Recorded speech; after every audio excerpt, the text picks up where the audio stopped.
Hello बच्चों, क्या हाल चाल। तो लेकर आ गए हैं बेटा और एक नया mind map that is on semiconductors. Semiconductors आखिरी चैप्टर होता है आपके बुक में, इसलिए काफी बच्चे इसको छोड़ देते हैं क्योंकि सर ये थ्योरेटिकल चैप्टर है, इसमें न्यूमेरिकल्स नहीं आते, इसका वेटेज काफी कम है, इसलिए बच्चे इसको छोड़ देते हैं। लेकिन मैं बोल देता हूं कि एक या दो क्वेश्चन बोर्ड एग्जाम में आपको इससे देखने को मिलते हैं। और वो क्वेश्चंस टफ होते हैं क्या? नहीं सर, बाकी टॉपिक से वो क्वेश्चंस इजी होते हैं। इसलिए आज हमारी डिस्कशन इंपॉर्टेंट होने वाली है सेमीकंडक्टर्स के ऊपर, क्योंकि ये एक इंपॉर्टेंट टॉपिक है और काफी स्कोरिंग टॉपिक है। यस सर, स्टार्ट करें बेटा सेमीकंडक्टर्स को। यस, सेमीकंडक्टर्स पहले बात करते हैं। सेमीकंडक्टर्स क्या होते हैं sir? They have intermediate resistivity and conductivity.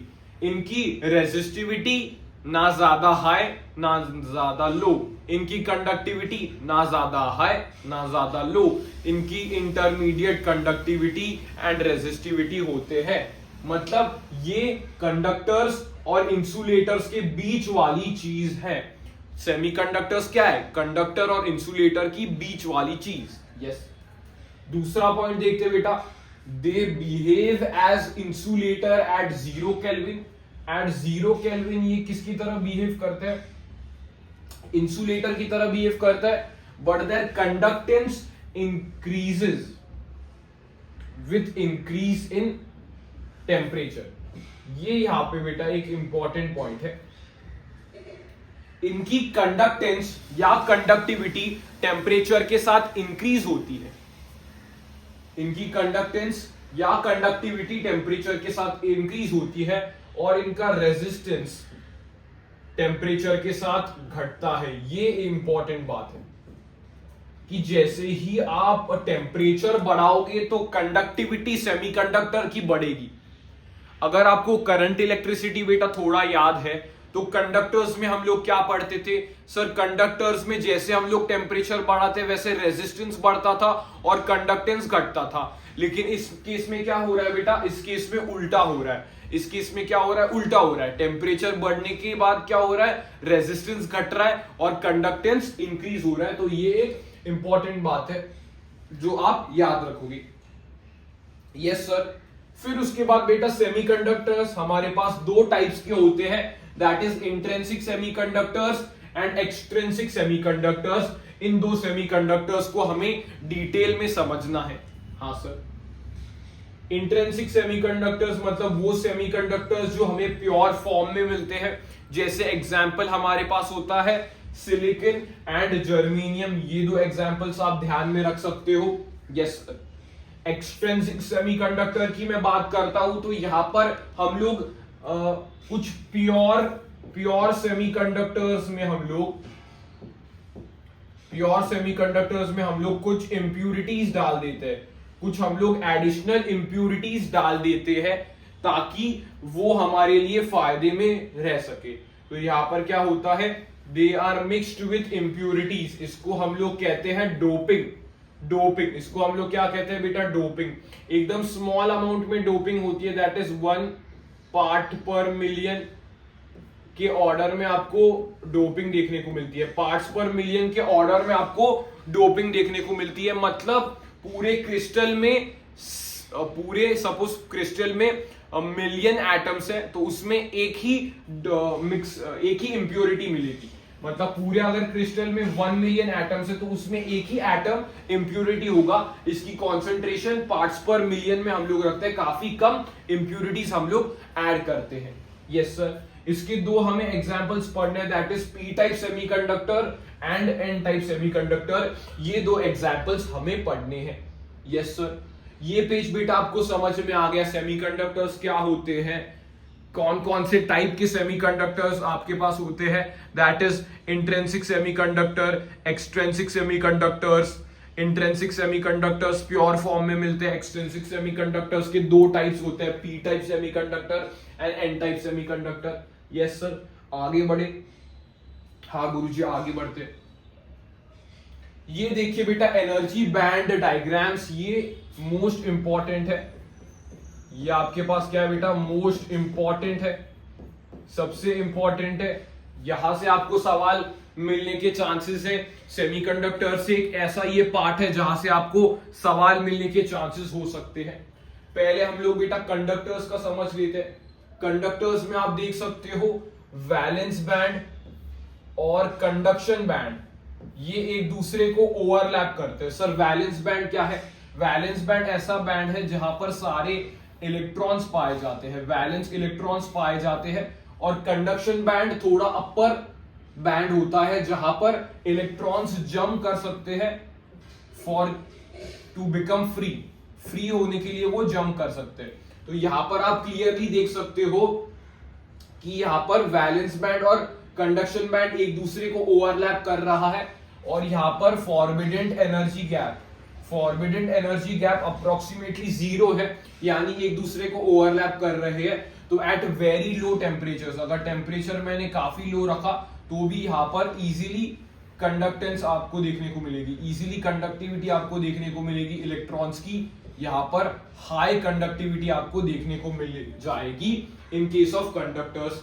Pointers यहां पर क्या है, यहां पर conduction band and valence band एक दूसरे को ओवरलैप करते हैं। फॉरबिडेंट एनर्जी गैप हमारे पास 0 इलेक्ट्रॉन वोल्ट के आसपास होता है।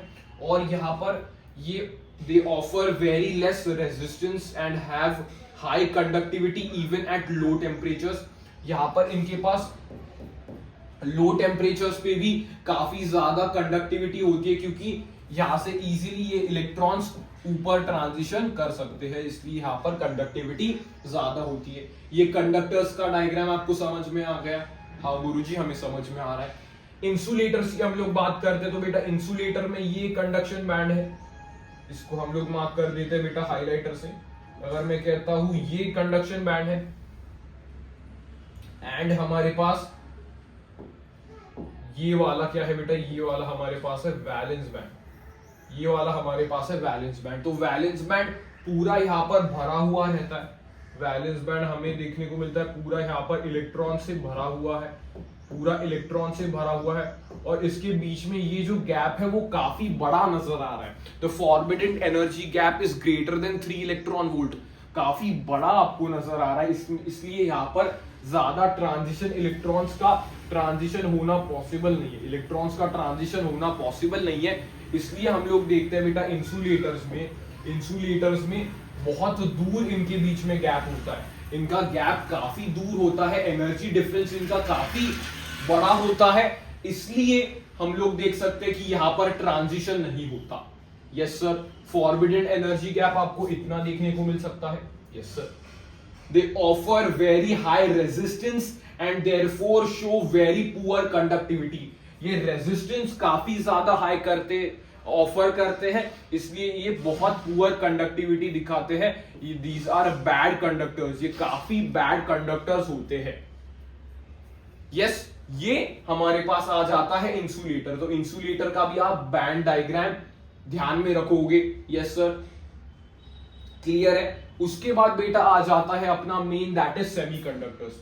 तो सेमीकंडक्टर्स में आप देख सकते हो कि फॉरबिडेंट गैप हमारे पास लेस देन 3 इलेक्ट्रॉन वोल्ट है, मतलब एक फाइनाइट गैप है, ज्यादा बड़ा नहीं है, ज्यादा पास नहीं है, एक फाइनाइट सा गैप हमें देखने को मिल रहा है। तो there is a large but finite gap between conduction and valence band. Yes, इसलिए हम लोग कह सकते हैं कि अगर टेम्परेचर हम लोग बढ़ाएंगे तो यहां पर क्या होगा, यहां से इलेक्ट्रॉन ब्रेक होगा और यहां पर जंप कर जाएगा, यहां से इलेक्ट्रॉन ब्रेक होगा और यहां पर जंप कर जाएगा अगर मैं टेम्परेचर इंक्रीज करता हूं तो। Yes, they have some electrons in conduction band at room temperature. अगर मैं बात करता हूं रूम टेम्परेचर की, सपोज हम लोग रूम टेम्परेचर रखते हैं, तो यहां पर आपको कुछ इलेक्ट्रॉन्स यहां पर कंडक्शन बैंड में देखने को मिल सकते हैं। यस सर, क्योंकि ये ट्रांजिशन होना पॉसिबल है। यस सर, फाइनाइट गैप, इसलिए ट्रांजिशन पॉसिबल है। देयरफॉर इनकी कंडक्टिविटी कैसी होती है बेटा, मॉडरेट होती है। मतलब ये क्या है, इंसुलेटर्स और कंडक्टर्स के बीच में का सब्सटेंस है, दैट इज सेमीकंडक्टर्स। तो ये पेज बेटा आपका इंपॉर्टेंट पेज है, जहां पर आपको बैंड डायग्राम्स इंपॉर्टेंटली पूछे जा सकते हैं। आपको अच्छे से ड्रॉ करने हैं, पेंसिल से अच्छे से आपको ड्रॉ करना है, एक एक चीज आपको डिस्क्राइब करनी है। सपोज आपको सेमीकंडक्टर्स का पूछा है तो आप ये बना दो, सपोज कंडक्टर का पूछा है या फिर तीनों का पूछा है 3 मार्कर में, तो आपको एनर्जी बैंड डायग्राम बनाना आना चाहिए। यस, क्लियर है भाई यहां तक? ठीक है, ओके सर क्लियर है यहां तक, कोई डाउट नहीं है। नेक्स्ट बेटा हम लोग चलते हैं अपने नेक्स्ट टॉपिक पे, that is intrinsic semiconductors. Intrinsic semiconductors में कह रहा था सर, इंट्रिंसिक सेमीकंडक्टर्स कैसे होते हैं, जहां पर हम लोग प्योर फॉर्म यूज करते हैं, प्योर फॉर्म हम लोग यूज करते हैं बेटा। तो यहां पर आपको डायग्राम विजिबल होगा, डायग्राम विजिबल है ये वाला, ये बेटा लैटिस होता है, ये 3D लैटिस है, आपको नजर आ रहा है 3D लैटिस है, यहां पर 4 बॉन्ड्स बना रहा है, ये 4 बॉन्ड्स ऐसे बना रहा है। तो आपको ये 3D लैटिस किसका देखने को मिलेगा? सिलिकॉन का। सिलिकॉन का जनरल स्ट्रक्चर आप ऐसे देख सकते हो कि सिलिकॉन ऐसे 4 बॉन्ड्स बनाता है, 4 बॉन्ड्स बनाता है अपने नेबरिंग एटम से। सिलिकॉन 4 बॉन्ड बनाता है और जर्मेनियम भी 4 बॉन्ड बनाता है, क्योंकि ये ग्रुप 14 के एलिमेंट्स होते हैं। इतनी केमिस्ट्री आपको आती है? हाँ सर आती है। तो यहां पर बेटा एक चीज देखो, ये सपोज क्रिस्टल है, ये सपोज क्रिस्टल है, विजिबल है ये आपको क्रिस्टल? यस सर ये हमें विजिबल है। तो यहां पर ये सिलिकॉन ने 4 बॉन्ड बना, 1 2 3 4, ये 4 बॉन्ड सिलिकॉन ने बनाए हैं। यस सर इनके बीच में 4 बॉन्ड्स है। अगर मैं यहां पर कहता हूं कि टेम्परेचर ग्रेटर देन 0 केल्विन पे क्या होगा, तो यहां पर क्या होगा बेटा, ये यहां के बॉन्ड्स ब्रेक होंगे। अगर मैं टेम्परेचर इंक्रीज करता हूं तो क्या होगा, यहां का बॉन्ड ब्रेक होगा। बॉन्ड ब्रेक होने के बाद क्या होगा, वहां से इलेक्ट्रॉन निकलेगा। वहां से क्या निकलेगा सर? वहां से इलेक्ट्रॉन निकलेगा। वहां से क्या निकलेगा? Electron. Therefore an electron becomes free, एक इलेक्ट्रॉन फ्री होगा। अगर मैं इसको टेम्परेचर दूंगा तो ये बॉन्ड ब्रेक होगा, एक इलेक्ट्रॉन फ्री होगा, एक इलेक्ट्रॉन बाहर निकलेगा। एक इलेक्ट्रॉन बाहर निकलने के बाद एक यहां पर वेकेंट जगह बन जाएगी। उस वेकेंसी को हम लोग क्या कहते हैं? होल। उस वेकेंसी को हम लोग क्या कहते हैं बेटा? होल। सपोज मैंने टेम्परेचर बढ़ाया, इलेक्ट्रॉन निकल गया, तो जो वेकेंसी है मतलब जो खाली जगह है, वहां पर हम लोग उसे कहते हैं होल।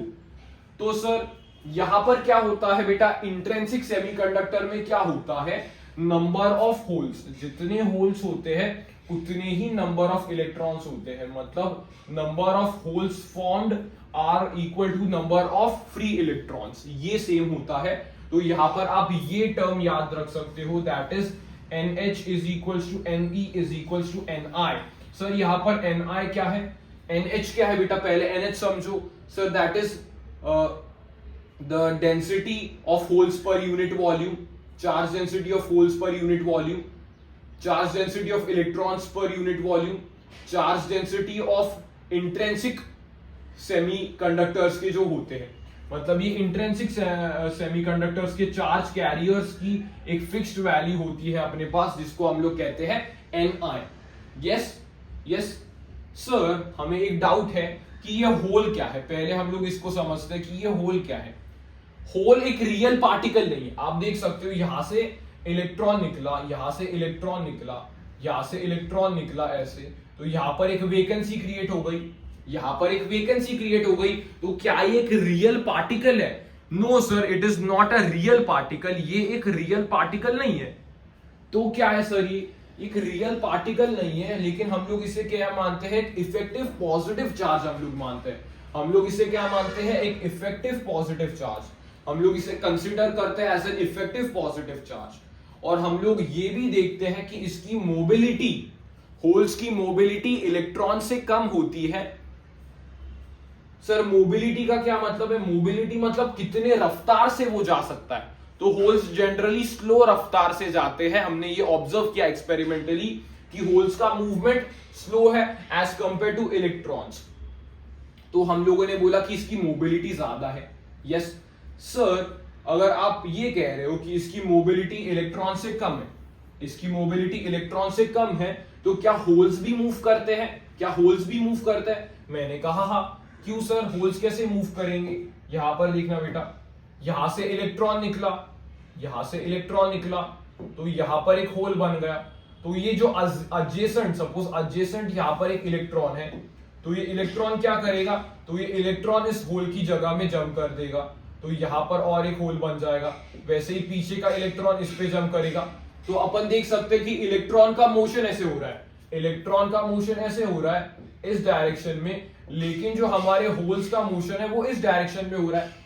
इलेक्ट्रॉन्स का मोशन ऊपर के डायरेक्शन में हो रहा है, लेकिन होल्स का मोशन नीचे के डायरेक्शन में हो रहा है। मतलब सर हम लोग ये कह सकते हैं कि डायरेक्शन ऑफ इलेक्ट्रॉन्स के मूवमेंट और डायरेक्शन ऑफ होल्स के मूवमेंट दोनों अपोजिट है। Yes sir. तो यहां पर अगर हमने करंट की बात की तो यहां पर होल्स के कारण यहां पर इस डायरेक्शन में कुछ करंट आएगा। Yes sir. सर इलेक्ट्रॉन्स अगर यहां पर ऊपर मूव कर रहे हैं तो करंट क्या आता है सर, करंट आता है उल्टे डायरेक्शन में, इलेक्ट्रॉन के फ्लो के उल्टे डायरेक्शन में करंट आता है। हाँ सर, मतलब इफेक्टिव करंट इस डायरेक्शन में आएगा। Yes sir. वही यहां पर मैंने लिखा है कि net current is equals to current due to free electrons plus current due to holes. तो दोनों के कारण आपको करंट देखने को मिलता है, दोनों के कारण बेटा आपको क्या देखने को मिलता है, आपको करंट देखने को मिलता है। मतलब मैं कह सकता हूं कि इलेक्ट्रॉन अगर इस तरफ मूव कर रहे हैं तो होल्स इस तरफ मूव कर रहे हैं, मतलब इनका मूवमेंट ऑपोजिट है और दोनों के कारण ये करंट जन्म ले रहा है और नेट करंट इन दोनों का समेशन होगा। तो ये पॉइंटर्स आपको याद रखने पड़ेंगे, जो कुछ मैंने पॉइंटर्स बताए कि इसका 3D लैटिस कैसे होता है, तो ऐसा इसका 3D लैटिस है, 4 बॉन्ड्स बनाता है। फिर उसके बाद टेम्परेचर बढ़ाने के बाद इलेक्ट्रॉन फ्री होगा, इलेक्ट्रॉन फ्री होगा तो यहां पर एक वेकेंसी होगी जिसको हम लोग होल्स कहते हैं। इंट्रिंसिक सेमीकंडक्टर में number of holes is equal to number of electrons, और ये कंसेप्ट आपको याद रखना है। Yes sir. Ni जहां पे क्या था, इंट्रिंसिक चार्ज कैरियर्स थे। Yes sir. जो इंट्रिंसिक सेमीकंडक्टर्स के लिए फिक्स्ड होता है। Yes sir. करंट दोनों का ऐड हो जाता है। Yes sir.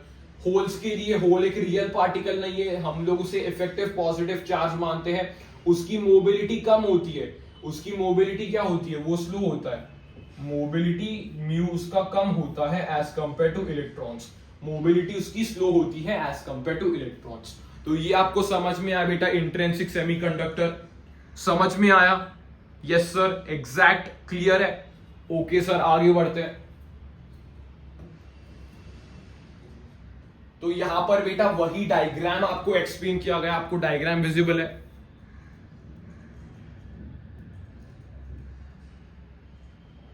डायग्राम विजिबल है बेटा आपको, डायग्राम विजिबल है ये वाला। यस सर, विजिबल है। तो ये आपके एनसीईआरटी का डायग्राम है, जहां पर आप देख सकते हो कि यहां से इलेक्ट्रॉन निकला, इलेक्ट्रॉन निकला तो यहां पर होल बन गया। यस सर, यहां पर होल बन गया। तो यहां पे ये जो साइड 2 दिखा है, यहां का इलेक्ट्रॉन इस साइड में जंप करेगा।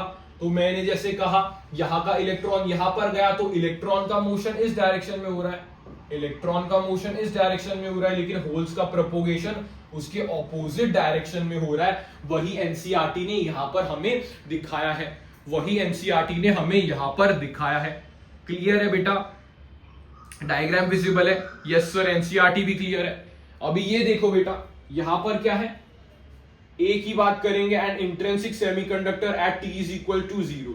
तो मैंने आपको बोला था at temperature 0, at temperature 0, temperature 0 kelvin पे क्या होता है बेटा, सर आपने लिखवाया था at T is equal to 0 kelvin the semiconductor behaves as insulator. तो यहां पर सारे इलेक्ट्रॉन्स कहां पर है सर, सारे इलेक्ट्रॉन्स तो वैलेंस बैंड में है और कंडक्शन बैंड में कोई इलेक्ट्रॉन नहीं है, कंडक्शन बैंड में कोई इलेक्ट्रॉन नहीं है। लेकिन जैसे ही मैं टेम्परेचर बढ़ाता हूं, जैसे ही मैं टेम्परेचर बढ़ाता हूं तो यहाँ पर क्या होता है, टेम्परेचर जैसे ही मैं 0 केल्विन से बढ़ाता हूं तो यहाँ पर क्या होता है, जैसे ही मैं टेम्परेचर यहाँ पर इंक्रीज कर रहा हूं तो यहाँ पर क्या होगा, टेम्परेचर जैसे ही मैं इंक्रीज कर रहा हूं तो यहाँ पर क्या होगा सर, यहाँ पर इलेक्ट्रॉन्स यहाँ से जंप कर रहे हैं, इलेक्ट्रॉन्स यहाँ से जंप कर रहे हैं और यहाँ पर होल्स बन रहे हैं। यहाँ पर कितने होल्स बने सर, 4 होल्स बने, और ऊपर कितने इलेक्ट्रॉन्स है, 4 इलेक्ट्रॉन्स है। तो मैं कह सकता हूं number of electrons is equal to number of holes.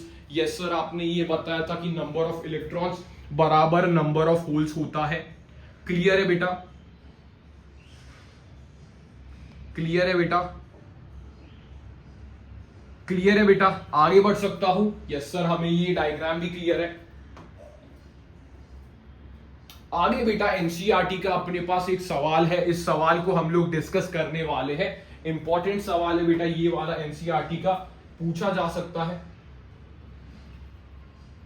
Carbon, silicon and germanium have same lattice structure, why carbon is an insulator while silicon and germanium are intrinsic semiconductors।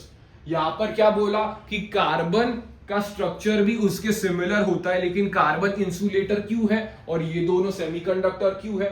तो यहां पर मेन कॉन्सेप्ट क्या होता है बेटा, जो आपने chemistry में थोड़ा बहुत पढ़ा होगा, कार्बन, सिलिकॉन, जर्मेनियम। तो यहां पर मैं कह सकता हूं कि कार्बन की हाईएस्ट आयोनाइजेशन एंथैल्पी होती है। सर आयोनाइजेशन एंथैल्पी मतलब इलेक्ट्रॉन, आउटर मोस्ट इलेक्ट्रॉन को निकालने के लिए हमें कितनी ताकत चाहिए, हमें कितनी एनर्जी सप्लाई करनी पड़ेगी ताकि हम लोग बाहर के वैलेंस इलेक्ट्रॉन को निकाल पाए, उसको हम लोग कहते हैं आयोनाइजेशन एंथैल्पी। तो आयोनाइजेशन एंथैल्पी कार्बन की बहुत ज्यादा है, तो उसको बहुत एनर्जी सप्लाई करनी पड़ती है, इसलिए वो इंसुलेटर होता है। वाइल जर्मेनियम एंड सिलिकॉन इनकी सिग्निफिकेंट होता है, सिग्निफिकेंट है, लेकिन हम लोग इसे सेमीकंडक्टर्स के लिए यूज कर सकते हैं। इसे हम लोग क्या कर सकते हैं, सेमीकंडक्टर्स के लिए यूज कर सकते हैं, सेमीकंडक्टर्स के लिए हम लोग इसे यूज कर सकते हैं। तो मेन कॉन्सेप्ट क्या है बेटा, आयोनाइजेशन एंथैल्पी का है। एनसीईआरटी ने क्या लिखा है, The fourth bonding electron of carbon, silicon or germanium lie respectively in second, third and fourth orbit. Yes sir. Hence energy required to take out an electron from this atom, that is ionization energy, जिसको हम लोग IEG कहते हैं, will be least for germanium, सबसे कम germanium को। Yes sir. Top to bottom जाते वक्त आयोनाइजेशन एनर्जी घटती है। Yes sir. और सबसे हाईएस्ट कार्बन को लगेगा। Hence number of free electrons for conduction in germanium and silicon are significant, लेकिन negligible for carbon, negligibly small होते हैं कार्बन के लिए, क्योंकि उसकी आयोनाइजेशन एंथैल्पी काफी ज्यादा है, उसकी आयोनाइजेशन एंथैल्पी सर काफी ज्यादा है, इसलिए। तो ये आपको रीजन याद रखना है, इस पे सवाल बनाया जा सकता है। फिर ये भी बेटा आपको याद रखना है, दैट इज यहां पर Eg की वैल्यू सिलिकॉन के लिए कितनी है, 1.1 इलेक्ट्रॉन वोल्ट, और जर्मेनियम के लिए कितनी है बेटा, 0.72 इलेक्ट्रॉन वोल्ट। ये भी वैल्यू बेटा आपको याद रखनी है, जनरली सवालों में दी जाएगी, लेकिन आपको पूछा जा सकता है, तो ये आपको याद रखना है। ठीक है, आगे बढ़ू। आगे बेटा हम लोग बढ़ जाते हैं to the extrinsic semiconductor. Extrinsic semiconductor के ऊपर हम लोग बेटा बढ़ जाते हैं। तो भाई यहां पर मैं बात करता हूं किस कौन से टॉपिक की, that is extrinsic semiconductor. Extrinsic semiconductor में हम लोग पहले समझने वाले हैं P type semiconductor. Sir P type semiconductor में हम लोग कौन सी इंप्यूरिटीज डाल रहे हैं, हम लोग ग्रुप 13 एलिमेंट्स डाल रहे हैं। ग्रुप 13 एलिमेंट्स क्या होते हैं sir, boron, aluminium, gallium, indium, thallium, ऐसे एलिमेंट्स होते हैं। एनसीईआरटी में किसका एग्जांपल है सर, बोरॉन का।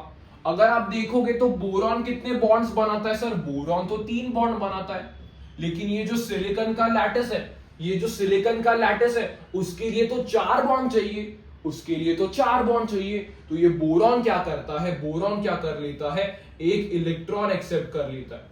बोरॉन क्या कर लेता है, एक इलेक्ट्रॉन एक्सेप्ट कर लेता है, इलेक्ट्रॉन एक्सेप्ट कर लेता है, तो यहां पर क्या हो जाता है, एक्स्ट्रा होल क्रिएट हो जाता है, एक एक्स्ट्रा होल क्रिएट हो जाता है। क्या हो जाता है बेटा, यहां पर एक एक्स्ट्रा होल क्रिएट हो जाता है। क्यों, क्योंकि बोरॉन एक इलेक्ट्रॉन एक्सेप्ट कर लेता है, तो यहां पर एक एक्स्ट्रा होल क्रिएट हो जाता है। तो आप क्या देखोगे सर, हम लोग ये देखेंगे कि नंबर ऑफ होल ज्यादा होंगे नंबर ऑफ इलेक्ट्रॉन के कंपैरिजन में। Yes sir, number of hole ज्यादा होंगे नंबर ऑफ इलेक्ट्रॉन्स के कंपैरिजन में। मतलब यहां पर मेजॉरिटली चार्ज कौन कैरी करेगा सर, होल्स कैरी करेंगे, क्योंकि उनका नंबर ज्यादा है। Yes sir. Minority charge carriers कौन होंगे सर, जिनका नंबर कम है वो माइनॉरिटी चार्ज कैरियर होंगे, मतलब electrons are minority charge carriers. Yes sir. तो यहां पर अगर मैं करंट की भी बात करता हूं तो होल्स का नंबर ज्यादा है तो उनका करंट भी ज्यादा होगा, इसलिए करंट होल्स के कारण ज्यादा होगा एज कंपेयर टू इलेक्ट्रॉन। ये भी पॉइंट हमें समझ में आ गया। सर अगर कैलकुलेशन के लिए उसने सवाल दिया तो हम लोग क्या कर सकते हैं, हम लोग ये यूज कर सकते हैं NH into NE is equal to NI square. ये हम लोग यूज कर सकते हैं अगर उसने हमें कैलकुलेशन के लिए कुछ सवाल दिया तो हम लोग ये यूज कर सकते हैं। तो यहां पर आपको मेन कॉन्सेप्ट समझ में आया पी टाइप सेमीकंडक्टर का। यस सर, आपने बोरॉन यहां पर डाला, बोरॉन के पास एक बॉन्ड कम है तो वो इलेक्ट्रॉन एक्सेप्ट करेगा और B- बनेगा, इसको हम लोग क्या कहते हैं बेटा, एक्सेप्टर आयन कहते हैं। तो एक इलेक्ट्रॉन वो एक्सेप्ट करेगा तो इस क्रिस्टल में क्या होगा, एक एक्स्ट्रा होल जनरेट होगा, एक एक्स्ट्रा होल जनरेट होगा तो हमारे पास क्या होगा, नंबर ऑफ होल्स ज्यादा होंगे नंबर ऑफ इलेक्ट्रॉन्स के कारण, तो ओवरऑल करंट भी ज्यादा होगा क्योंकि यहां पर एक एक्स्ट्रा होल है तो होल्स के कारण करंट भी ज्यादा होगा। तो यहां पर मैं कह सकता हूं कि मेजॉरिटी चार्ज कैरियर कौन है, होल्स है, माइनॉरिटी चार्ज कैरियर कौन है सर, इलेक्ट्रॉन्स है। तो आपको पी टाइप सेमीकंडक्टर समझ में आया, आपको पी टाइप सेमीकंडक्टर समझ में आया कि कैसे इसका कॉन्सेप्ट होता है। ये बेसिक से बेटा बेसिक्स आपको समझने पड़ेंगे फिर ही आप कॉन्सेप्ट समझ पाओगे। इसमें न्यूमेरिकल अप्रोच कम है, जहां पर न्यूमेरिकल है वो मैं करा दूंगा। यस, ये डायग्राम है बेटा, ये एनसीईआरटी के डायग्राम्स है जो आपको ध्यान में रखने हैं। डायग्राम देखिए बेटा, यहां पर मैंने बोला +3, सर +3 कैसे भाई, बोरॉन पे +3 होता है ना, बोरॉन पे +3 होता है, बोरॉन पे +3 होता है और सिलिकॉन पे क्या होता है सर, सिलिकॉन पे +4 होता है। यस सर, यस सर, ऐसे हम लोग इनको एटम्स के फॉर्म में लिख सकते हैं। तो ये क्या करता है, ये क्या करता है, एक एक्स्ट्रा होल जनरेट करता है। मैंने आपको क्या बोला था सर, ये करता है एक एक्स्ट्रा होल जनरेट, एक एक्स्ट्रा होल जनरेट करता है, तो एक्स्ट्रा होल जनरेट कर देता है। यस सर, एक एक्स्ट्रा होल जनरेट कर लेता है तो यहां पर एक इलेक्ट्रॉन इस होल के अंदर जंप करता है तो होल्स का कंडक्शन इस साइड को, इलेक्ट्रॉन्स का कंडक्शन इस साइड को, करंट फ्लो होगा। यस सर, करंट फ्लो होगा। यहां पर बेटा मैंने आपको बताया था कि ये एक्सेप्टर कोर है। एक्सेप्टर कोर कौन सा है सर, आपने बताया था बोरॉन एक्सेप्टर कोर है। क्यों, क्योंकि बोरॉन एक इलेक्ट्रॉन ले लेता है, एक इलेक्ट्रॉन ले लेता है और वो B नेगेटिव में कन्वर्ट हो जाता है, B नेगेटिव में कन्वर्ट हो जाता है, वो इलेक्ट्रॉन को एक्सेप्ट करता है और नेगेटिव में कन्वर्ट हो जाता है, इसलिए यहां पर एक होल जनरेट हो जाता है, यहां पर एक एक्स्ट्रा वैकेंसी जनरेट हो जाती है, जो मैंने आपको समझाया है सर, जो मैंने आपको समझाया है। ठीक है, उसके बाद बेटा यहां का डायग्राम देखो, अगर टेम्परेचर ग्रेटर देन 0 केल्विन है तो क्या होगा, आप देख सकते हो कि यहां पर होल्स का नंबर काफी ज्यादा है, होल्स का नंबर काफी ज्यादा है। और आप ये भी देख सकते हो जो एक्सेप्टर लेवल, ये क्या होता है बेटा, एक्सेप्टर लेवल, इससे हम लोग क्या कहते हैं, एक्सेप्टर लेवल, ये वैलेंस बैंड के करीब आ जाता है। ये एक्सेप्टर लेवल क्या है सर, यहां पर होल्स पाए जाएंगे, यहां पर क्या पाए जाएंगे बेटा, एक्स्ट्रा होल्स पाए जाएंगे। एक्स्ट्रा होल्स के पाए जाएंगे तो इलेक्ट्रॉन सिंपली यहां पर जंप कर जाएंगे, इलेक्ट्रॉन्स ऊपर ना जंप करने से सिंपली यहां पर जंप कर जाएंगे और उसके कारण कंडक्शन होगा, उसके कारण कंडक्शन होगा। मतलब इलेक्ट्रॉन्स को ऊंची छलांग मारने की जरूरत नहीं है, यहां पर वो सिंपली एक्सेप्टर लेवल पे जंप कर सकते हैं, वो सिंपली यहां पर एक्सेप्टर लेवल पे जंप कर सकते हैं। Yes yes, number of holes आपको दिखे ज्यादा है, yes sir, number of holes काफी ज्यादा है as compare to number of electrons. तो ये एनसीईआरटी का डायग्राम भी आपको बनाना आना चाहिए। वो पूछ सकता है बैंड डायग्राम, बैंड डायग्राम सारे इंपॉर्टेंट है, वो पूछ सकता है। यस सर, ओके, आगे बढ़े। यस सर, यहां पे बेटा हम लोग नेक्स्ट की बात करते हैं, that is an type semiconductor. तो एन टाइप सेमीकंडक्टर में हम लोग क्या यूज करते हैं, pentavalent impurities, that is group 15 के एलिमेंट्स, जैसे फास्फोरस, जैसे आर्सेनिक, एंटीमनी, ये हम लोग यहां पर एलिमेंट्स यूज करते हैं।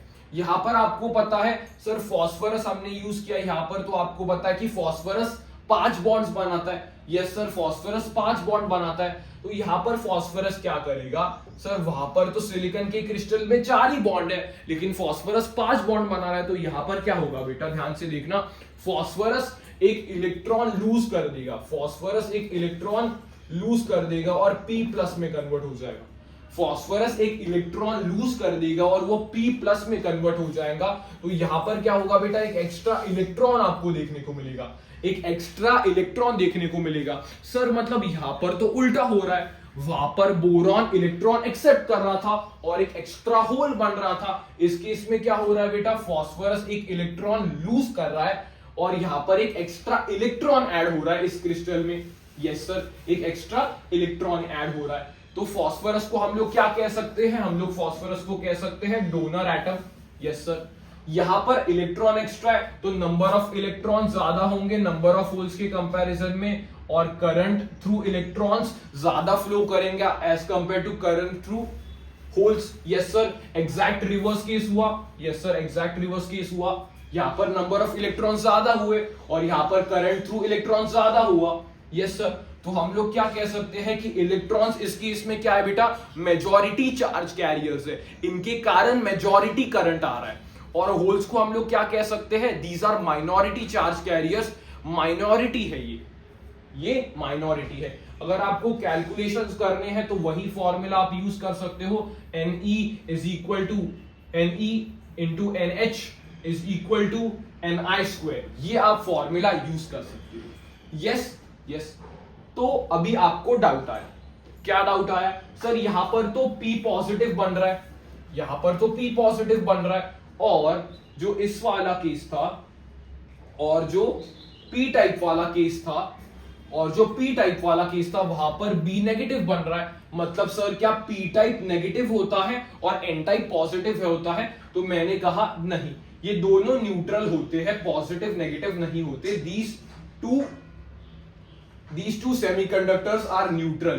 तो आपको ये याद रखना है कि ये दोनों न्यूट्रल होते हैं, ये दोनों सेमीकंडक्टर्स न्यूट्रल होते हैं, एन टाइप भी न्यूट्रल होता है और पी टाइप भी न्यूट्रल होता है। यस सर, यहां पर बेटा आप ये डायग्राम देखिए, जो एनसीईआरटी से बैंड डायग्राम्स पूछे जा सकते हैं वो सारे मैंने एनसीईआरटी से एज इट इज लाए हैं। तो यहां पर आप क्या देख सकते हो सर, यहां पर एक अनबॉन्डेड फ्री इलेक्ट्रॉन एक एक्स्ट्रा पड़ा हुआ है, एक एक्स्ट्रा इलेक्ट्रॉन पड़ा हुआ है। इसको उन्होंने पॉजिटिव क्यों बनाया? जैसे मैंने बताया कि फास्फोरस एक इलेक्ट्रॉन लूज करेगा और वो पॉजिटिव बनेगा, तो इसको हम लोग क्या कह सकते हैं, डोनर कोर, डोनर कोर कह सकते हैं। यस सर, यहां पर कैसे होगा सर, यहां पर एक डोनर लेवल बनेगा, यहां पर क्या होगा, कंडक्शन बैंड के नीचे जस्ट एक डोनर बैंड बनेगा और वहां पर बहुत सारे फ्री इलेक्ट्रॉन्स पाए जाएंगे, बहुत सारे फ्री इलेक्ट्रॉन्स पाए जाएंगे। तो सीधा यहां से बड़ी छलांग मारने से वो क्या करेगा, सिंपली इस लेवल में छलांग मारेगा और सिंपली उनका कंडक्शन हो जाएगा। तो यहां पर डोनर लेवल का फॉर्मेशन होता है, डोनर लेवल का फॉर्मेशन होता है और नंबर ऑफ इलेक्ट्रॉन्स काफी ज्यादा होते हैं नंबर ऑफ होल्स के कंपैरिजन में। तो ये आपको बैंड डायग्राम आना चाहिए, ये आपको बेटा बैंड डायग्राम आना चाहिए। यस सर, क्लियर है? तो बेटा हमने क्या क्या पढ़ा, हमने इंट्रिंसिक सेमीकंडक्टर्स पढ़ा, एक्सट्रिंसिक सेमीकंडक्टर्स में पी टाइप एन टाइप, सारी उस पे चीजों की पीएचडी कर दी। यस सर, अभी नेक्स्ट हम लोग पढ़ते हैं जो कि सबसे इंपॉर्टेंट है, that is PN junction diode.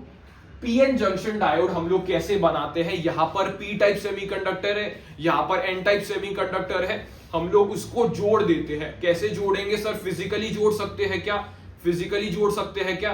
नहीं सर, हम लोग उसे एल्यूमिनियम लगाते हैं, साइड में एल्यूमिनियम लगाते हैं और उसको बहुत ज्यादा हीट कर देते हैं, एल्यूमिनियम लगा देते हैं और उसको बहुत ज्यादा हीट कर देते हैं, तो फिर यहां पर ये जुड़ जाता है।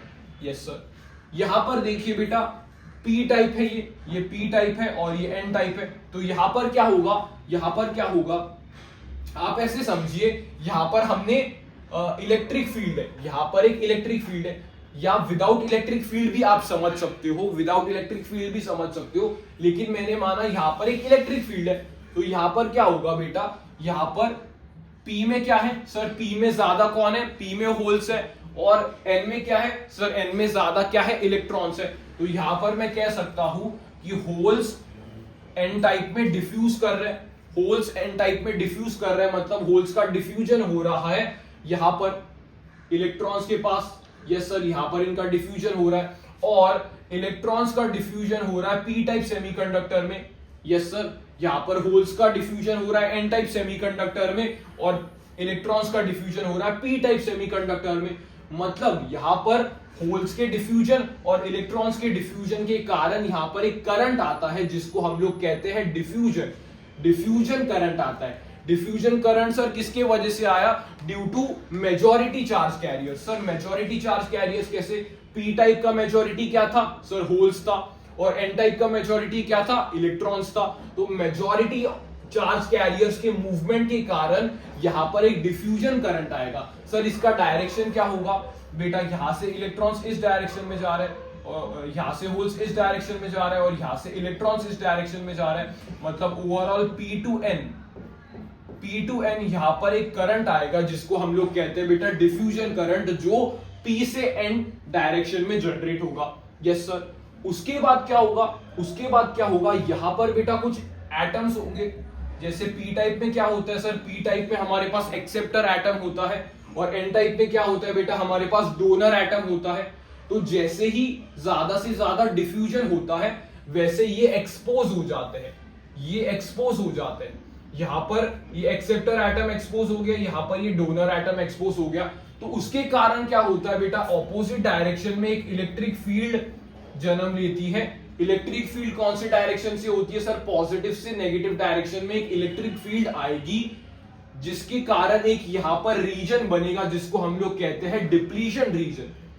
डिप्लीशन रीजन यहां पर फॉर्म होगा और करंट का फ्लो कम हो जाएगा। करंट का फ्लो बेटा काफी कम हो जाएगा, लेकिन एक small amount of current flow करेगा। किसके वजह से? Due to minority charge carriers. यहां पर पी टाइप से इलेक्ट्रॉन्स यहां पर जाएंगे और एन टाइप में यहां पर होल्स इस डायरेक्शन में जाएंगे। मतलब यहां पर माइनॉरिटी चार्ज कैरियर्स की वजह से करंट आएगा जिसको हम लोग क्या कहेंगे बेटा? Drift current. सर हमने इसे ड्रिफ्ट क्यों नाम दिया? क्योंकि ये इलेक्ट्रिक फील्ड, एक जो इलेक्ट्रिक फील्ड यहां पर बनी उसके कारण ये फ्लो हो रहा है। ये तो सिंपल डिफ्यूजन से हो रहा है। ऊपर का चाहिए तो आप हटा दो, एनसीईआरटी में इलेक्ट्रिक फील्ड नहीं लगाई तो ऊपर का आप हटा सकते हो। ये वाला ऊपर का बेटा हम लोग हटा सकते हैं सीधा। इलेक्ट्रिक फील्ड नहीं है यहाँ, इलेक्ट्रिक फील्ड नहीं है। तो यहां पर क्या होगा? सिंपल डिफ्यूजन के कारण करंट आए जिसको हम लोगों ने बोला diffusion current. Due to majority charge carriers, यहां से होल्स यहां पर, यहां से इलेक्ट्रॉन्स यहां पर, तो पी टू एन डायरेक्शन में यहां पर करंट आए जिसको हमने बोला डिफ्यूजन करंट। यस सर, और यहां पर क्या हुआ? एक इलेक्ट्रिक फील्ड सेट हुई। इलेक्ट्रिक फील्ड सेट हुई क्योंकि यहां पर ये एक्सपोज हो गए एटम्स, इसलिए यहां पर एक इलेक्ट्रिक फील्ड सेट हुई। यस सर, और इसके इलेक्ट्रिक फील्ड के सेट होने के कारण यहां पर एक ड्रिफ्ट करंट आया। यहां पर एक ड्रिफ्ट करंट आया due to minority charge carriers. यहां से इलेक्ट्रॉन्स, P से इलेक्ट्रॉन्स N में गए और N से होल्स P में गए। तो यहां पर ओवरऑल करंट कौन से डायरेक्शन में आया sir? N to P direction में। करंट यहां पर कौन से डायरेक्शन में आया sir? N to P direction में आया। यस सर, और ये करंट बेटा काफी कम होता है, that is in the order of micrometer या नैनोमीटर। लेकिन ये जो डिफ्यूजन करंट होता है वो मिली एम्पियर में होता है, कंपैरेटिवली ज्यादा होता है क्योंकि वो डिफ्यूजन से आता है of the majority charge carriers और ये ड्रिफ्ट के कारण आता है due to minority charge carriers. लेकिन आफ्टर सम टाइम क्या होगा? जितना ड्रिफ्ट है उतना डिफ्यूजन होगा और नेट करंट जीरो हो जाएगा। इसको हम लोग कह देंगे इक्विलिब्रियम। आफ्टर सम टाइम क्या होगा? आफ्टर सम टाइम सर यहां पर कुछ बैटरी नहीं है, यहां पर कुछ बैटरी नहीं है, एक्सटर्नल सोर्स नहीं है। तो क्या होगा बेटा? ड्रिफ्ट और डिफ्यूजन बराबर होगा। ड्रिफ्ट और डिफ्यूजन बराबर होगा तो नेट करंट कितना आएगा? जीरो आएगा। Yes sir, net current zero आएगा। यस, तो ये आपको इतनी चीजें याद रखनी है पीएन जंक्शन डायोड में कि यहां पर टोटल दो प्रोसेसेस होते हैं। एक प्रोसेस कौन सा होता है सर? एक प्रोसेस कौन सा होता है? एक प्रोसेस कौन सा होता है बेटा? एक प्रोसेस कौन सा होता है सर? एक प्रोसेस होता है डिफ्यूजन एंड एक प्रोसेस होता है ड्रिफ्ट। ये दो प्रोसेसेस आपको याद रखने हैं। ठीक है, समझ में आया basic PN junction diode? Yes sir. अभी बेटा हम लोग एनसीईआरटी की बात करते हैं। एनसीईआरटी ने कहा कि डायोड इक्विलिब्रियम पे आ रहा है, तो यहां पर करंट जीरो होगा क्योंकि ड्रिफ्ट एंड डिफ्यूजन करंट हमारे पास बराबर है। हाँ गुरुजी, ड्रिफ्ट एंड डिफ्यूजन करंट हमारे पास बराबर है, ठीक है। फिर उसके बाद मैंने बात की, क्या बात की सर, यहां पर डिप्लीशन रीजन बन रहा था, ऐसे ही मैंने डायग्राम बनाया है। हाँ सर, आपने ऐसे ही डायग्राम बनाया। तो बेटा यहां पर देखना, यहां पर एक बैरियर पोटेंशियल बनता है, barrier potential.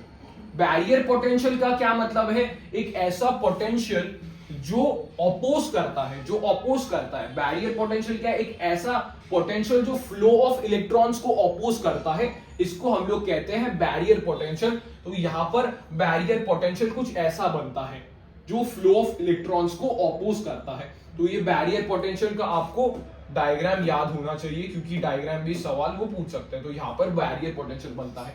Yes sir, NCERT का बेटा ये क्वेश्चन देख लीजिए,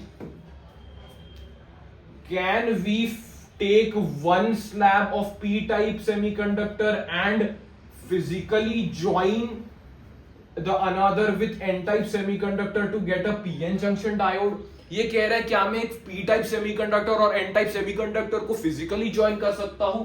तो इसका आंसर एनसीईआरटी ने क्या दिया, इसका आंसर एनसीईआरटी ने दिया no, any slab however flat will have roughness much larger than interatomic crystal spacing। मतलब क्रिस्टल्स के बीच में जो स्पेस है उससे ज्यादा रफनेस होगी, and hence continuous contact at atomic level will not be possible. Continuous contact atoms का possible नहीं होगा रफनेस के कारण, ड्यू टू द रफनेस।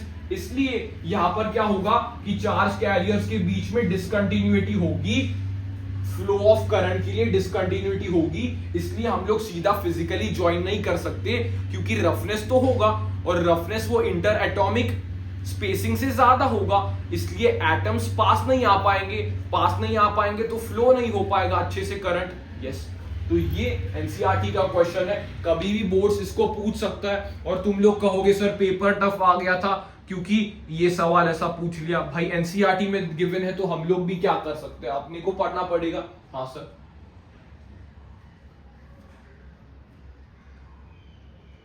अभी बेटा हम लोग पढ़ने वाले हैं बायसिंग। बायसिंग में हम लोग क्या पढ़ते हैं बेटा, फॉरवर्ड बायस। फॉरवर्ड बायस आप ऐसे याद रखो, हम लोग डायोड को ऐसे रिप्रेजेंट करते हैं, this is the P terminal and this is the N terminal.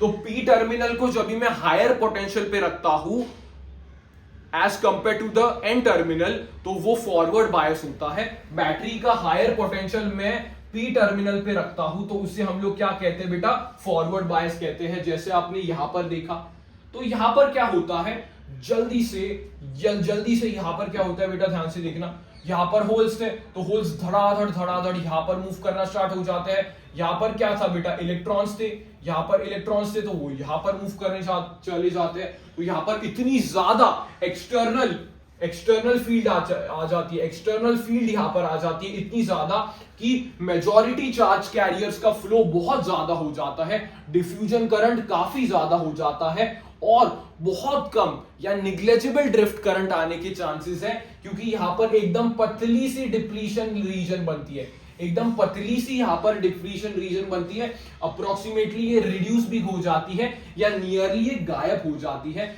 यहां पे डिफ्यूजन करंट के कारण बहुत ज्यादा फ्लो होता है। तो मैंने क्या लिखा है बेटा, due to higher potential at P, ये फॉरवर्ड बायस पे होगा, तो होल्स, यहां के होल्स रिपेल होंगे, पॉजिटिव रिपेल होगा, यहाँ के होल से रिपेल होंगे और यहाँ के इलेक्ट्रॉन से रिपेल होंगे, तो करंट ओवरऑल पी से एन डायरेक्शन में फ्लो करेगा। हाँ सर, और डिफ्यूजन करंट की वैल्यू बढ़ेगी, और जो बैरियर पोटेंशियल आता था वो कम हो जाएगा। बैरियर पोटेंशियल की पहले हाइट कितनी थी, इतनी थी, तो अभी कुछ वो बैरियर पोटेंशियल कम हो जाएगा, रिड्यूस होगा, इसलिए करंट का फ्लो वो अलाउ करेगा। तो यहां पर कुछ आपको मिली एम्प्स में करंट का फ्लो देखने को मिलता है, due to the majority charge carriers. तो ये है फॉरवर्ड बायस का कॉन्सेप्ट। फॉरवर्ड बायस में बच्चे कैसे याद रखते हैं, सर पी है तो पॉजिटिव टर्मिनल पे होगा, पी है तो पॉजिटिव टर्मिनल पे होगा। अबे पागल, यहां पर हमेशा ये सही नहीं है, ये सही है कि ये हायर टर्मिनल पे होगा, क्योंकि अगर तूने बोर्ड्स के भी पीवाईक्यू देखे तो वो कंफ्यूज कर देगा। तो ये हमेशा याद रख कि पी किस पे होगा, पॉजिटिव पे होगा। पी किस पे होगा, पॉजिटिव पे होगा। नहीं सर, फिर से गलती, पी पॉजिटिव पे कैसे? अरे भाई पी तुम लोग ऐसे याद करते हो ना, पी पॉजिटिव नहीं, गलत है, हायर पोटेंशियल पे होगा। क्या याद रखोगे? पी हमेशा हायर पोटेंशियल पे होगा, तभी फॉरवर्ड बायस होगा। क्या याद रखोगे? P higher potential, forward bias, P higher potential, forward bias. Yes sir, yes sir. अभी देख लेते हैं हम लोग ये रिवर्स बायस क्या चीज है। सर यहां पर देखो ये रिवर्स बायस, तो यहां पर क्या है, पी इस बार कहां पर है, लोअर पोटेंशियल पे है। नेगेटिव मत बोलना, तुम लोग बोलते होगे सर पी जब भी पॉजिटिव तभी फॉरवर्ड बायस, पी जब भी नेगेटिव तभी रिवर्स बायस। वो बिल्कुल गलत है। क्या याद रखोगे? पी जब भी हायर पोटेंशियल पे तभी फॉरवर्ड बायस, और पी जब भी लोअर पोटेंशियल पे तभी reverse bias. Yes, yes sir. तो यहां पर क्या होगा, यहां पर क्या होगा, ये ऑपोजिट है, ये ऑपोजिट है, तो यहां पर क्या होगा, होल्स यहां पर अट्रैक्ट हो जाएंगे, होल्स यहां पर अट्रैक्ट हो जाएंगे, और इलेक्ट्रॉन्स यहां पर अट्रैक्ट हो जाएंगे। तो बेचारे यहां पर बचे क्या, ये छोटे मोटे इलेक्ट्रॉन्स बचे, और यहां पर बचे क्या सर, ये छोटे मोटे होल्स बचे।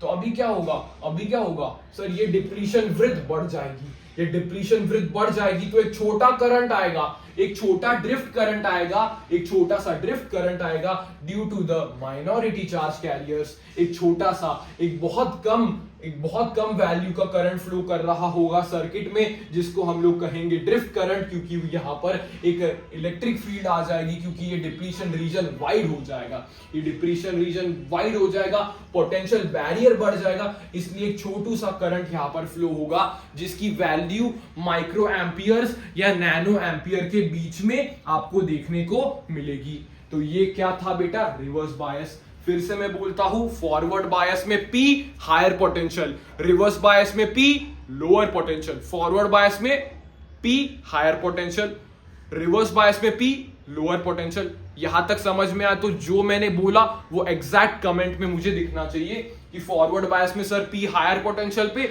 रिवर्स बायस में पी सर लोअर पोटेंशियल पे। यस, यस सर, क्लियर है, क्लियर है।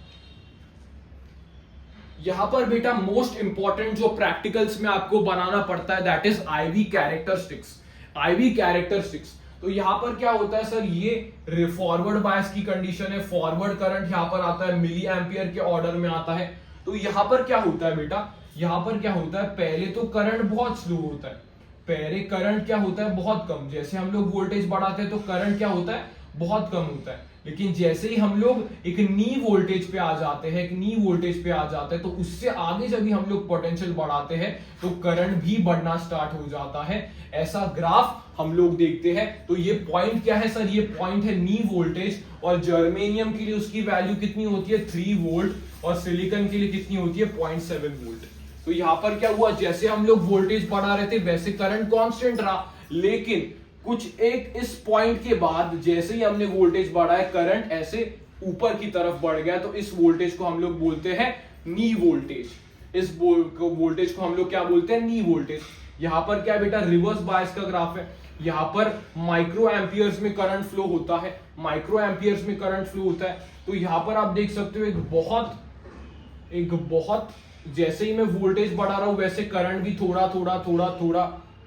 कांस्टेंट करंट आपको देखने को मिल रहा है, कांस्टेंट करंट देखने को मिल रहा है, कांस्टेंट करंट देखने को मिल रहा है। वोल्टेज बढ़ा रहा हूं तो कांस्टेंट करंट देखने को मिल रहा है। लेकिन इस पॉइंट पे जैसे ही आते करंट धार से बढ़ गया, इस पॉइंट पे आते ही करंट धार से बढ़ गया, तो इसको हम लोग क्या बोलते हैं, जीनर ब्रेकडाउन या एवलांच ब्रेकडाउन। सर ये किसके कारण हो जाता है, क्योंकि इतना हम वोल्टेज बढ़ा देते हैं कि ये बॉन्ड टूट जाता है, बॉन्ड टूट जाता है तो धार से एक इलेक्ट्रॉन का फ्लो होता है और करंट इंक्रीज हो जाता है। इसको हम लोग क्या कहते हैं बेटा, एवलांच ब्रेकडाउन या फिर जीनर ब्रेकडाउन। इतना आप याद रखो। तो ये ग्राफ मैं साफ कर देता हूं, ये ग्राफ आपको एज इट इज मालूम होना चाहिए। यहां पर मिली एम्पियर्स में करंट है और यहां पर करंट किसमें फ्लो करता है, माइक्रो एम्पियर्स में यहां पर करंट फ्लो करता है। ये रिवर्स बायस है, ये रिवर्स बायस है, ये रिवर्स बायस की कंडीशन है और ये फॉरवर्ड बायस की कंडीशन है। तो ये चीजें आपको पता होनी चाहिए, ये चीजें आपको पता होनी चाहिए। आईवी कैरेक्टरिस्टिक्स पे सवाल पूछे गए हैं और आपको उसको आंसर करना आना चाहिए, ठीक है। Yes sir, yes sir.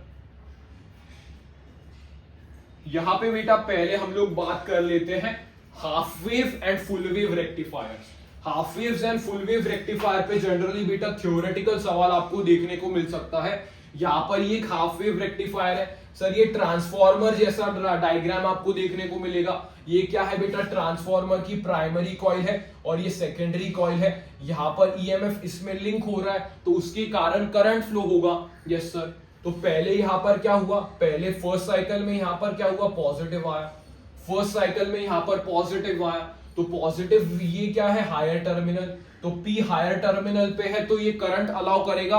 हाँ सर, पहले साइकिल में ये करंट अलाउ करेगा, लेकिन जैसे ही दूसरी साइकिल होगी, दूसरी साइकिल नीचे रेड से मार्क कर रहा हूं, जैसे ही दूसरी साइकिल होगी तो यहां पर क्या होगा सर, यहां पर नेगेटिव आएगा। दूसरी साइकिल में नेगेटिव होता है, ऑल्टरनेटिंग करंट है। ऑल्टरनेटिंग करंट कैसा होता है, ऐसा होता है, ऐसा होता है, पॉजिटिव नेगेटिव साइकिल्स होते हैं। तो पॉजिटिव पहले आया तो ये किस में होगा सर, ये एफबी में होगा, दैट इज फॉरवर्ड बायस में होगा। लेकिन नेगेटिव साइकिल में ये लोअर टर्मिनल पे पी आ गया, लोअर टर्मिनल पे पी आ गया तो हम लोग क्या बोलते हैं सर, लोअर टर्मिनल पे पी आ गया, मतलब ये कौन से कंडीशन में हो जाएगा, इस केस में सर ये रिवर्स बायस के केस में हो जाएगा और यहाँ पर करंट अलाउ नहीं होगा। तो यहाँ पर कैसा ग्राफ आएगा सर, यहाँ पर ये ऑल्टरनेटिंग सोर्स कुछ ऐसा था, ऑल्टरनेटिंग सोर्स ऐसा था, ये ऑल्टरनेटिंग सोर्स ऐसा था, और अभी कैसा हो गया सर, यहाँ पर ये कौन सी केस है, फॉरवर्ड बायस।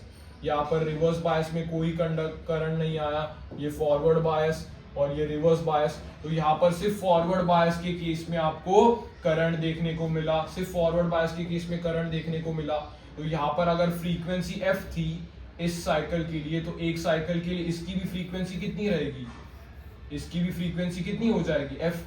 एक वेव के लिए इसकी फ्रीक्वेंसी थी एफ, तो इसकी भी फ्रीक्वेंसी कितनी हो जाएगी, एफ। तो इसको हम लोग कहते हैं हाफ वेव रेक्टिफायर। रेक्टिफायर क्या करता है, एक एसी को डीसी में कन्वर्ट करने की कोशिश करता है, एक एसी को डीसी में कन्वर्ट करने की कोशिश करता है। तो ये हाफ वेव क्यों है, क्योंकि उसने बस हाफ को रेक्टिफाई किया है, उसने सिर्फ हाफ चीज को रेक्टिफाई की है। और अगर यहाँ पर फ्रीक्वेंसी एफ है तो यहाँ पर फ्रीक्वेंसी कितनी रहेगी, एफ की रहेगी। यहां पर बेटा हम लोग बात करते हैं फुल वेव रेक्टिफायर की।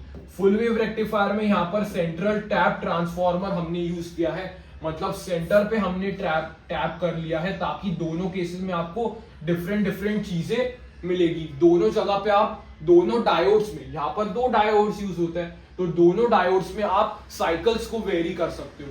कैसे सर, अगर मैंने बोला कि पहला साइकिल है तो पहले साइकिल में क्या होगा, ये पॉजिटिव होगा और ये नेगेटिव होगा पहले साइकिल में। Yes sir. तो यहाँ पर ये पॉजिटिव है तो ये किस में आ गया, फॉरवर्ड बायस में, और ये किस में आ गया, रिवर्स बायस में। लेकिन ओवरऑल तो सर करंट अलाउ होगा, करंट अलाउ होगा, बिल्कुल सर करंट अलाउ होगा। और दूसरे केस में क्या होगा, दूसरे केस में सर उल्टा होगा, ये नेगेटिव होगा, ये पॉजिटिव होगा, तो ये तो रिवर्स बायस होगा, ये अभी क्या होगा, रिवर्स बायस होगा। लेकिन ये वाला क्या होगा, फॉरवर्ड बायस होगा, तो अभी भी इस डायरेक्शन से करंट अलाउ होगा, तो यहां पर भी करंट आपको देखने को मिलेगा। मतलब क्या, यहाँ का वेव फॉर्म कैसा है सर, ए के कारण वेव फॉर्म कैसा है, नॉर्मल ऐसा है, और बी के कारण वेव फॉर्म कैसा है सर, नेगेटिव से स्टार्ट हो रहा है तो ऐसे नेगेटिव वाला वेव फॉर्म है। लेकिन ओवरऑल जो आपको रेक्टिफाई करके मिला वो यहाँ पर ये D1 के कारण आया, ये D2 के कारण, ये D1 के कारण, ये D2 के कारण, मतलब यहाँ पर पूरी वेव रेक्टिफाई हो गई, पूरी वेव रेक्टिफाई हो गई। इसको हम लोग क्या कहेंगे बेटा, फॉरवर्ड और फुल वेव रेक्टिफायर। क्या कहेंगे बेटा, इसको हम लोग फुल वेव रेक्टिफायर, क्योंकि यहाँ पर पूरी वेव रेक्टिफाई हो गई, ये दोनों रेक्टिफाई हो गए। इस केस में सिर्फ हाफ रेक्टिफाई हो रहा था, यहाँ पर पूरा रेक्टिफाई हमें देखने को मिलेगा। तो यहाँ पर अगर फ्रीक्वेंसी एफ है इन दोनों के केसेस में, तो यहाँ पर क्या होगा सर, यहाँ पर तो यहाँ पर ही साइकिल खत्म हो रही है, इस केस में यहाँ पर साइकिल खत्म हो रही थी, इस यहाँ तक ये जब ये आएगा तभी इसके दो साइकिल्स खत्म हुए होंगे, यहाँ तक जब ये आएगा तब इसके कितने साइकिल्स खत्म हुए होंगे, दो। यहाँ पर एक साइकिल खत्म हुई, यहाँ पर एक साइकिल खत्म हुई, लेकिन इसके कितने साइकिल्स खत्म हुए, 2। तो यहाँ पर क्या होगा सर, फ्रीक्वेंसी 2f होगी, मतलब यहाँ पर अगर फ्रीक्वेंसी f है तो इसकी फ्रीक्वेंसी कितनी होगी, 2f। आपको एक सवाल एनसीईआरटी में दिया है कि अगर इसकी फ्रीक्वेंसी 50 हर्ट्ज है तो हाफ वेव रेक्टिफायर में कितनी होती है सर, सेम ही रहती है, दैट इज 50 हर्ट्ज। लेकिन अगर फुल वेव रेक्टिफायर की हम लोग बात करेंगे तो अगर इनिशियल 50 हर्ट्ज है तो यहां पर फाइनल केस में 100 हर्ट्ज यानी डबल फ्रीक्वेंसी आपको देखने को मिलती है। तो ये दो डायग्राम्स आपको एज इट इज याद रखने हैं, इस पे सवाल बोर्ड्स में पूछा गया इसलिए आपको ये डायग्राम्स एज इट इज याद होने चाहिए। That is full wave and half wave rectifiers, ये ऐसे होते हैं जो एसी को डीसी में कन्वर्ट करते हैं। हाफ वेव को रेक्टिफाई करता है, फुल वेव दोनों वेव्स को यानी फुल वेव को रेक्टिफाई कर देता है। Yes sir. यहां पे बेटा हम लोग फिल्टर्स का यूज करते हैं, इसका बोर्ड एग्जाम में सवाल आया था, हम लोग फिल्टर का यूज करते हैं जिसे हम लोग कहते हैं डीसी फिल्टर। सर कैपेसिटर एक डीसी फिल्टर है, ये एसी है, ये एसी सोर्स है, ये रेक्टिफायर है। रेक्टिफायर में हम लोगों ने क्या किया सर, हम लोगों ने ऐसे किया था, ऐसे कुछ रेक्टिफाई किया था, लेकिन हमें डीसी के जैसा चाहिए। डीसी कैसा होता है सर, डीसी ऐसा होता है, डीसी तो ऐसा होता है स्ट्रेट लाइन, लेकिन ये हमें कुछ ऐसा मिला रेक्टिफायर से, तो हम लोग यहां पर क्या करते हैं, डीसी फिल्टर लगाते हैं। डीसी फिल्टर क्या है सर, ये कैपेसिटर डीसी को बाहर फिल्टर आउट कर देता है, एसी का कंपोनेंट हटा देता है और डीसी का कंपोनेंट जनरेट करता है। तो यहां पर रेक्टिफाइड ग्राफ आपको कैसे देखने को मिलेगा, ऐसा कुछ आपको ग्राफ देखने को मिलेगा। तो ये हम लोग डीसी फिल्टर यूज करने के बाद आपको ग्राफ ऐसा मिलेगा। और डीसी फिल्टर में हम लोग कौन सा यूज करते हैं सर, कैपेसिटर। कौन सा डिवाइस हम लोग यूज करते हैं, capacitor is used as DC filter, capacitor is used as DC filter. Yes, capacitor is used as DC filter, ये आप लोग याद रखोगे, ठीक है।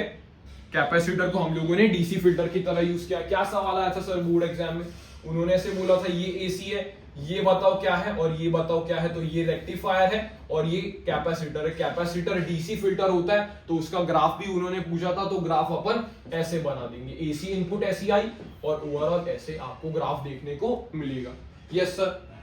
उसके बाद बेटा दो क्वेश्चंस आपके एनसीईआरटी के, ये दो क्वेश्चंस है।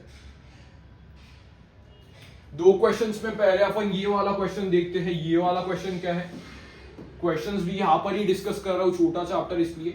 Suppose a pure silicon crystal has इतने एटम, प्योर सिलिकॉन क्रिस्टल के कितने एटम है सर, 5 × 10⁻28 एटम्स वॉल्यूम में पर मीटर क्यूब में, और it is doped by 1 parts per million concentration of pentavalent arsenic. Calculate the number of holes and number of, क्या पूछा बेटा, नंबर ऑफ इलेक्ट्रॉन्स और नंबर ऑफ होल्स पूछा है। तो यहां पर ये एक एन टाइप सेमीकंडक्टर है, एन टाइप सेमीकंडक्टर है, एन टाइप सेमीकंडक्टर है। तो यहां पर बेटा आप ये एक चीज याद रखोगे कि एन टाइप सेमीकंडक्टर में number of electrons is equal to number of donor atom. Donor atom कौन है सर, इस केस में आर्सेनिक डोनर एटम है, तो आर्सेनिक का हम लोग निकाल सकते हैं। यहां पर सिलिकॉन कितना है सर, सिलिकॉन इतना है, तो उसको हम लोग किससे मल्टीप्लाई करेंगे, अगर हमें ये निकालना है तो सर हम लोग उसको 1 parts per million से मल्टीप्लाई करेंगे। मतलब यहां पर एनडी की वैल्यू कितनी आ जाएगी सर, एनडी की वैल्यू आ जाएगी 5 × 10⁻28 × 10⁻⁻6, क्योंकि 1 parts per million इज 10⁻⁻6। तो यहां पर क्या आएगा सर, 5 × 10⁻22 ये आएगा एनडी की वैल्यू, और एनडी की वैल्यू ही बराबर होगी एनई के। तो यहां पर आप कौन सा फॉर्मूला यूज कर सकते हो, NE NH is equal to NI²। ये फॉर्मूला आप पुट करोगे आपको आंसर मिल जाएगा, आपको आंसर मिल जाएगा। तो ये आप अप्रोच यूज कर सकते हो कि NE बराबर ND होगा जब भी हम लोग एन टाइप सेमीकंडक्टर की बात करेंगे, क्योंकि जितने नंबर ऑफ इलेक्ट्रॉन्स होंगे उतने ही डोनर एटम के बराबर होंगे, क्योंकि एक एक्स्ट्रा इलेक्ट्रॉन डोनर एटम देता है इसलिए।